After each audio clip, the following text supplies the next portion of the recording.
जय हिंद। मैं cadet Sachin Sati Prasad Dhuriya, Satish Pradhan Gyan Sadhana college Thane 1 Maharashtra battalion NCC SD boys unit Mumbai B group से भारतीय संविधान की प्रस्तावना प्रेबलम ऑफ इंडिया।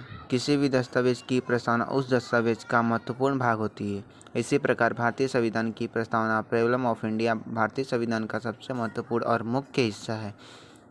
भारतीय संविधान की प्रस्तावना भारत की प्रकृति और भारत के उद्देश्य के बारे में संक्षिप्त विवरण देती है और भारत की प्रस्तावना की सबसे महत्वपूर्ण बात यह है कि यह बताती है कि भारतीय संविधान भारत के लोगों से अपनी शक्ति ग्रहण करता है। संविधान की शक्ति का स्रोत हम सब भारतवासी हैं।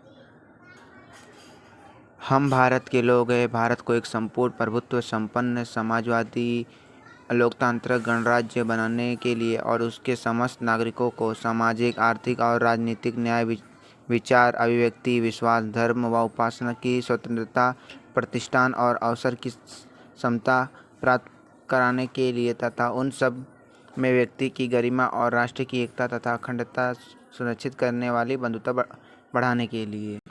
भारतीय संविधान की प्रस्तावना का प्रस्ताव पंडित जवाहरलाल नेहरू जी के द्वारा पेश किया गया था। इसे उद्देश्य प्रस्ताव के नाम से जाना जाता है। बेरूबारी यूनियन के 1960 के मामले में सुप्रीम कोर्ट ने कहा था कि भारतीय संविधान की प्रस्तावना संविधान का हिस्सा नहीं है, बल्कि इसे संविधान की प्रावधानों के लिए मार्गदर्शक सिद्धांत माना जाना चाहिए। केशवानंद भारती बनाम केरल राज्य 1973 के मामले में सुप्रीम कोर्ट ने अपने पिछले फैसले बेरूबारी संघवाद को बदल दिया और कहा कि भारत की प्रस्तावना संविधान का हिस्सा है। अर्थात अब भारतीय संविधान की प्रस्तावना को संविधान के अनुच्छेद 368 के तहत संशोधित किया जा सकता है।